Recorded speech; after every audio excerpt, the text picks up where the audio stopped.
Bonjour messieurs, dames. Aujourd'hui est un grand jour car nous allons commencer la programmation. On va commencer une programmation simple, pour voir un petit peu comment ça se passe. Ici, je vais créer une plane. J'applique la procédure plane, je désélectionne, ici je crée un player, et ensuite je mets une caméra motor. Voyons, j'appuie sur play. Voilà. Ce que nous allons faire, c'est créer un coffre qui va s'ouvrir lorsque le player va s'en approcher. Comment faire? C'est très simple. On va commencer par faire le coffre et on va pouvoir à ce moment aborder la notion de parent-enfant.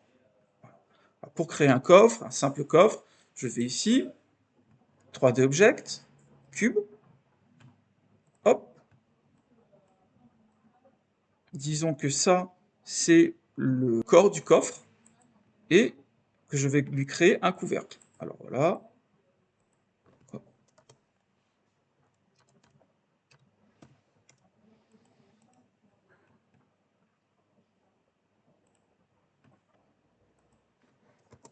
Couvercle donc. Hop.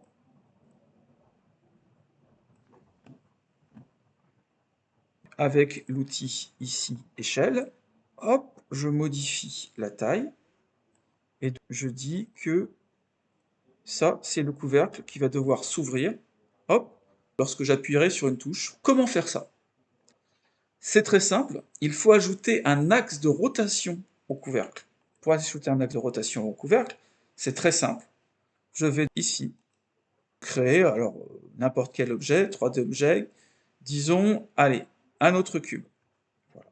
Ce cube, je vais le réduire, voilà, hop, hop, hop, voilà. On va dire que ça, c'est l'axe de rotation sur lequel le couvercle va s'ouvrir. Il faut savoir une chose, c'est que lorsque vous mettez un objet en enfant d'un autre, cet objet enfant va subir toutes les actions de son parent. Par exemple, si le couvercle devient enfant de l'axe, ici, eh bien, tout ce que je vais appliquer à l'axe va être aussi appliqué au couvercle. Pourquoi je fais ça? Parce que si j'applique une rotation au couvercle, cette rotation va s'appliquer à partir du centre de symétrie de ce couvercle, et pas à partir du centre de symétrie de cet objet. C'est pour ça que cet objet va devenir parent du couvercle, afin que le couvercle puisse s'ouvrir selon cet axe de symétrie. Ici, cube, axe, je dis que le couvercle devient parent de cet axe, et que lorsque je vais appuyer sur une touche, le couvercle va suivre le mouvement de cet axe. Allons-y. L'axe, je lui dis Add Component, je lui ajoute une trigger. Cette trigger, je lui dis que, par exemple, c'est une trigger on-key-down, c'est-à-dire que je vais appuyer sur une touche. Cette touche, là, c'est la touche espace, mais je peux la changer.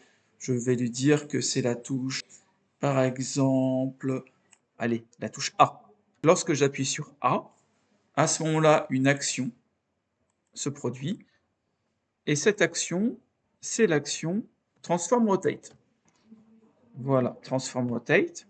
Je lui dis que c'est à partir d'elle-même, et surtout, vous voyez ici, c'est le player. Je ne veux pas du player, je dis que c'est un GameObject, et que ce GameObject, que je prends dans la hiérarchie, c'est le cube axe.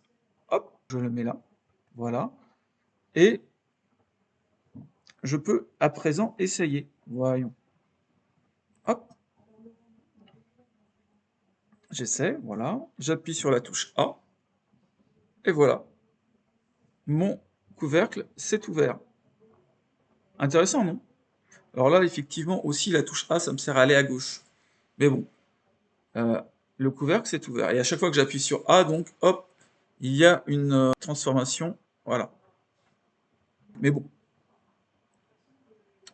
Et voilà, c'était tout simple. On verra plus tard comment empêcher le fait que le couvercle s'ouvre de plus de 90 degrés. Également aussi pour que les touches A, S et W ne soient plus accessibles pour diriger le player.